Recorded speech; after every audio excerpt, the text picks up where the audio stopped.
Tu sais exactement de qui tu penses en ce moment. Pas besoin de chercher. Ce visage, ce prénom, il était là avant même que tu ouvres cette vidéo. Quelque chose dans ta poitrine le portait déjà.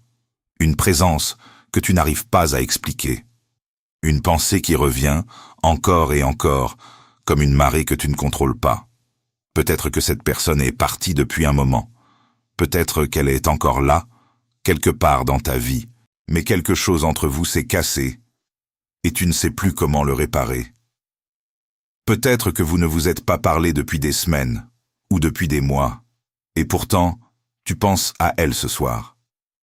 Pas parce que tu es faible, pas parce que tu es perdu, mais parce que quelque chose de plus profond que la raison, te dit que ce n'est pas terminé. Tu as peut-être essayé d'ignorer ce sentiment. Tu t'es dit que c'était absurde. Tu as essayé de passer à autre chose. Et pourtant, te voilà. Avec ce prénom dans la gorge et cette question silencieuse que tu n'oses pas formuler à voix haute, est-ce que l'univers essaie de te dire quelque chose? Ce soir, je vais te montrer 5 signes précis. Des signes que la psychologie profonde reconnaît comme réels, comme significatifs, comme porteurs d'un sens que tu n'imagines pas encore. Ce que tu ressens n'est pas une illusion. Et ce que tu vas découvrir ce soir va changer la façon dont tu lis tout ce qui se passe autour de toi. Carl Jung, l'un des plus grands explorateurs de l'âme humaine que le monde ait jamais connu, a passé une vie entière à étudier ce que la raison ne peut pas expliquer. Il a étudié les rêves, les symboles, les coïncidences qui semblent trop précises pour être accidentelles. Et au cœur de tout ce travail, il a découvert un phénomène qu'il a appelé la synchronicité. La synchronicité, selon Jung, c'est ceci: une coïncidence significative entre un état intérieur et un événement extérieur. Une coïncidence si précise, si chargée de sens, qu'elle ne peut pas être réduite au hasard. Ce n'est pas de la superstition. Ce n'est pas de la magie. C'est de la psychologie de l'inconscient, qui communique avec toi d'une façon que ton esprit rationnel n'a pas appris à lire. Jung observait que lorsque 2 personnes sont profondément connectées, lorsque quelque chose de réel existe entre elles, l'inconscient ne se tait pas simplement parce que la distance physique a augmenté. Il continue de parler. À travers les rêves, à travers les coïncidences, à travers des signaux que tu perçois sans savoir pourquoi. Ce soir, on va apprendre à lire ces signaux ensemble. Il y a quelque chose que Jung observait systématiquement dans les relations humaines profondes. Quelque chose que la plupart des gens ne comprennent pas, parce que personne ne leur a appris à le voir. Quand 2 personnes partagent une connexion réelle, pas une connexion de surface, pas une simple habitude ou une dépendance, mais une connexion qui touche à quelque chose de fondamental dans l'identité de chacun, cette connexion ne disparaît pas avec la distance. Elle ne s'efface pas avec le silence. Elle continue d'exister dans ce que Jung appelait l'inconscient collectif, ce vaste espace partagé où nos âmes communiquent sans avoir besoin de mots. Et ce que Jung observait, c'est que lorsque cette connexion cherche à se manifester, lorsqu'elle essaie de se reconstituer, elle ne frappe pas à la porte de ta conscience de façon directe. Elle ne t'envoie pas un message clair. Elle parle à travers le langage de l'âme, les rêves, les images qui surgissent, les coïncidences qui te font frissonner, les moments où tu penses à quelqu'un et ton téléphone sonne. Ce n'est pas un hasard. Ce n'est jamais un hasard. Mais voici ce que la plupart des gens ne comprennent pas. Ils croient que ces signes parlent de l'autre personne. Ils croient que ces signaux sont une promesse, que si tu les reçois, cela signifie que l'autre personne va revenir, que tout va s'arranger. Ce n'est pas ce que Jung dirait.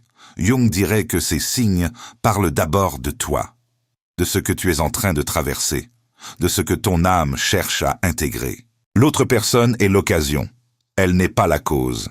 Et c'est là que tout devient plus profond que ce que tu pensais ce soir. Tu as peut-être déjà ressenti cela, cette sensation étrange que quelque chose se prépare, que quelque chose se déplace dans l'invisible, comme des nuages qui se rassemblent avant une pluie que tu ne vois pas encore, mais que tu sens dans l'air. Et quelque part en toi, tu le savais déjà, pas consciemment, mais quelque chose en toi savait. Cette partie de toi qui sait sans savoir, c'est l'inconscient dont Jung parlait, et il ne se trompe jamais sur ce qui est réel. Voici maintenant le paradoxe central que Jung aurait posé à chacun d'entre vous ce soir, et je veux que tu l'entendes vraiment. Les personnes qui ne peuvent pas s'oublier sont déjà en train de se retrouver. Ça semble contradictoire. Si vous êtes séparés, comment pourriez-vous être en train de vous retrouver? Mais Jung comprenait quelque chose que notre époque a perdu. La distance physique et la distance psychique ne sont pas la même chose. Deux personnes peuvent être dans des villes différentes, dans des silences complets, sans aucune communication, et rester, au niveau de l'inconscient, profondément entremêlés. Pourquoi? Parce que ce qui les unit n'est pas seulement une histoire partagée, c'est une fonction psychique que chacun joue dans la vie de l'autre. Jung parlait de la façon dont nous projetons sur les personnes qui nous sont proches des aspects de nous-mêmes que nous n'avons pas encore intégrés. L'anima, l'animus, l'ombre. Et cette projection ne cesse pas avec la séparation. Elle continue, silencieusement, de tisser des fils entre deux âmes. Quand tu penses à cette personne ce soir, quand son visage apparaît sans que tu l'aies invité, tu n'es pas simplement dans le passé. Tu es dans un processus vivant. Quelque chose en toi cherche à compléter quelque chose. Et ce mouvement intérieur crée des ondulations dans le monde extérieur que nous appelons, faute d'un meilleur mot, des signes. Alors voici les 5 signes que Jung aurait reconnus comme significatifs. Pas comme des promesses, pas comme des garanties, mais comme des messages de ton âme que tu dois apprendre à lire. Le premier signe, les rêves qui ne ressemblent pas à des rêves ordinaires. Tu sais probablement déjà de quoi je parle. Il y a les rêves que tu oublies en quelques secondes après le réveil, des images floues, des fragments sans sens. Et puis il y a les autres. Ces rêves où cette personne apparaît avec une netteté presque douloureuse, où sa présence est si réelle que, pendant quelques secondes après ton réveil, tu es convaincu qu'elle était là. Jung ne considérait pas ces rêves comme de simples décharges de mémoire. Il observait que le rêveur profond, le rêve qui laisse une empreinte durable, est une communication de l'inconscient vers la conscience. Lorsque quelqu'un apparaît dans tes rêves avec cette intensité, c'est que ton inconscient lui accorde une place que ta vie éveillée n'a pas encore intégrée. Et voici ce qui est remarquable. Dans les situations où une connexion réelle existe entre deux personnes, il n'est pas rare, Jung le documentait, ses successeurs l'ont observé, que les deux personnes fassent des rêves liés à l'autre au cours de la même période, sans coordination, sans communication, comme si l'inconscient collectif transmettait quelque chose que la conscience n'a pas encore reçu. Si tu rêves d'elle, si ces rêves te laissent quelque chose au réveil, une chaleur ou une douleur ou une question, c'est le premier signe que quelque chose reste vivant. Pas terminé, pas effacé, vivant. Le deuxième signe, les coïncidences qui arrivent en grappe. Une coïncidence isolée, tu peux l'ignorer. Mais quand elles commencent à s'accumuler, quand le prénom de cette personne apparaît dans une chanson que tu mets par hasard, puis dans une conversation que tu n'as pas cherchée, puis dans un livre que tu ouvres à une page au hasard, quelque chose en toi se réveille. C'est précisément ce que Jung appelait synchronicité. Il ne disait pas que ces coïncidences sont causalement liées, que penser à quelqu'un fait sonner son téléphone. Il disait quelque chose de plus profond et de plus étrange. Que l'univers psychique et l'univers physique ne sont pas aussi séparés que notre raison le croit. Que lorsqu'un thème est actif dans ton inconscient, lorsqu'une question cherche sa réponse, les événements extérieurs semblent s'organiser autour de ce thème de façon non aléatoire. Jung observait que ces moments de synchronicité arrivent généralement lors de périodes de transformation, des moments de transition, de deuil, de décision, d'ouverture. Ils arrivent quand l'âme cherche sa direction. Si les coïncidences autour de cette personne s'accumulent, si tu les vois arriver en grappe plutôt qu'isolément, Ce n'est pas ton imagination qui s'emballe. C'est ton âme qui te parle dans son langage propre. Et elle te dit, prête attention, quelque chose se prépare. Le troisième signe, une pensée calme qui revient, différente de l'obsession. Il y a une différence importante que Jung aurait voulu que tu comprennes. Une différence entre l'obsession et ce que j'appellerais la présence persistante. L'obsession est anxieuse. Elle tourne en rond. Elle cherche des réponses dans les comportements de l'autre. Tu regardes ses réseaux sociaux, tu analyses chaque mot qu'il ou elle a dit, tu construis des scénarios. L'obsession vient de la peur. Elle cherche à contrôler. La présence persistante est différente. C'est une pensée calme. Une pensée qui ne te demande rien. Elle arrive. Elle est là. Et elle n'est pas douloureuse de la même façon. C'est plus comme une lumière douce que tu remarques, plutôt qu'un feu qui te brûle.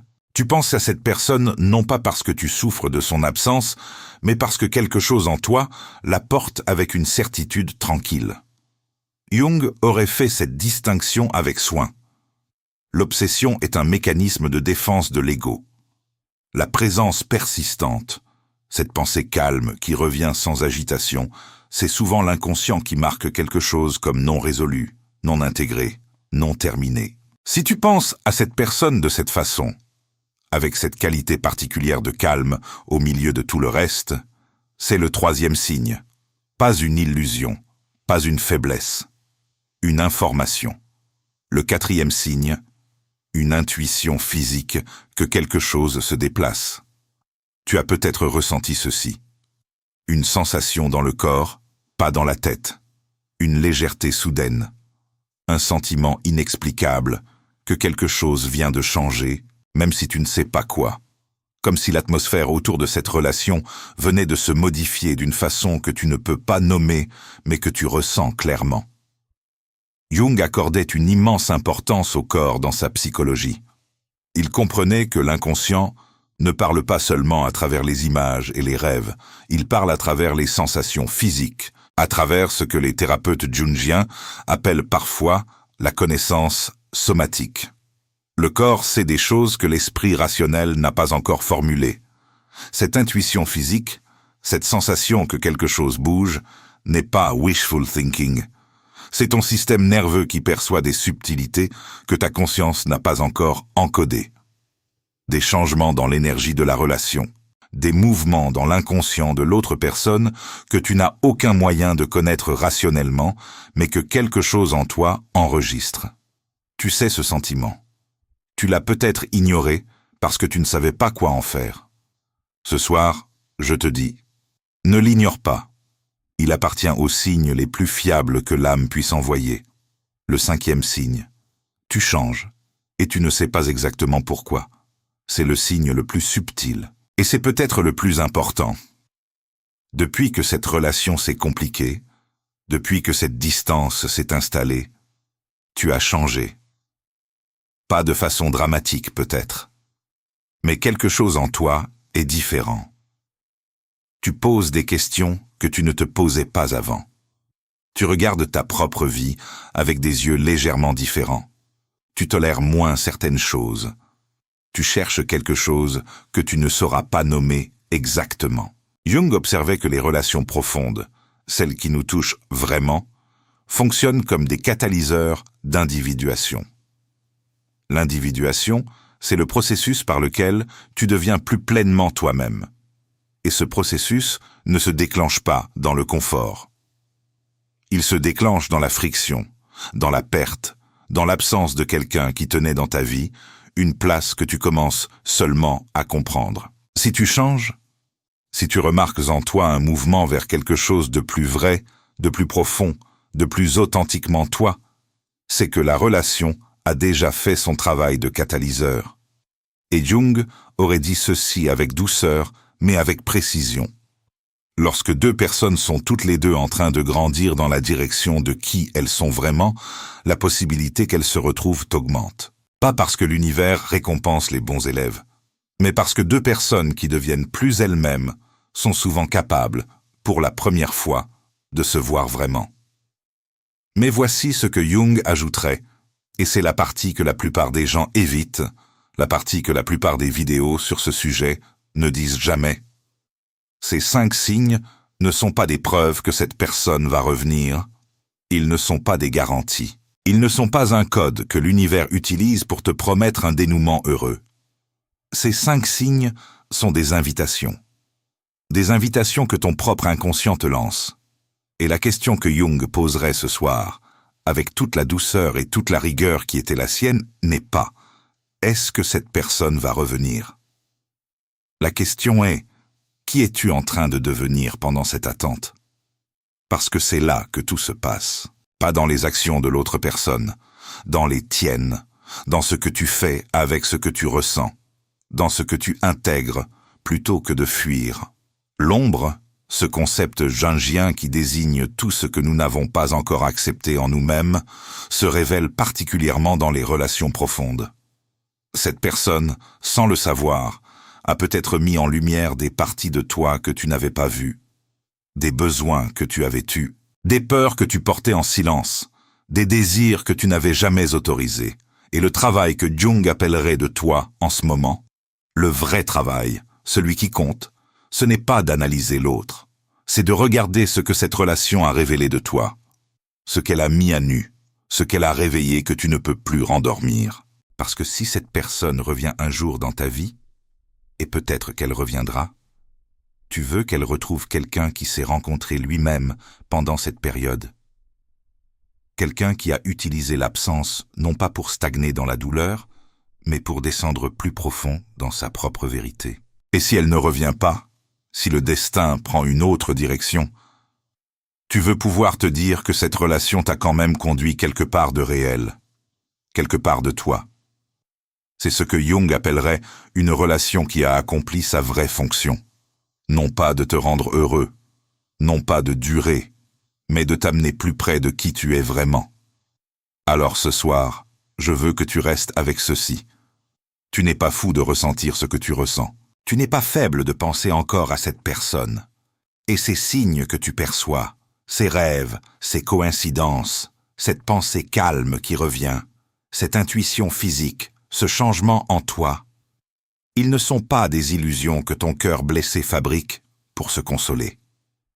Ils sont réels. Ils parlent de quelque chose de réel. Et même si leur message final n'est pas celui que tu espères ce soir, ils disent au moins ceci, avec une clarté que Jung aurait reconnue. Quelque chose d'important s'est passé entre vous deux. Quelque chose qui a eu un poids véritable dans ton âme. Et une telle chose ne mérite pas d'être ignorée, ni d'être noyée, ni d'être enterrée sous la honte de ce qu'on appelle passer à autre chose. L'univers ne prépare pas toujours ce que tu crois qu'il prépare. Parfois, il prépare quelque chose de plus grand que ce que tu peux voir de là où tu es. Fais confiance à ce que ton âme perçoit. Travaille sur ce que ton âme te montre. Et sache ceci, avec toute la certitude tranquille que ce soir peut porter. Tu n'es pas en train d'attendre quelqu'un. Tu es en train de te trouver toi-même. Et c'est toujours, en fin de compte, le chemin qui mène à tout ce qui est réel. Dis-moi juste une chose dans les commentaires. Lequel de ces 5 signes tu vis en ce moment? Un seul mot suffit. Abonne-toi si ce n'est pas encore fait. Partage cette vidéo avec quelqu'un qui a besoin de l'entendre ce soir. Quelqu'un qui souffre en silence et qui a besoin de savoir que ce qu'il ressent a un sens. Je lis chaque message. Prends soin de toi.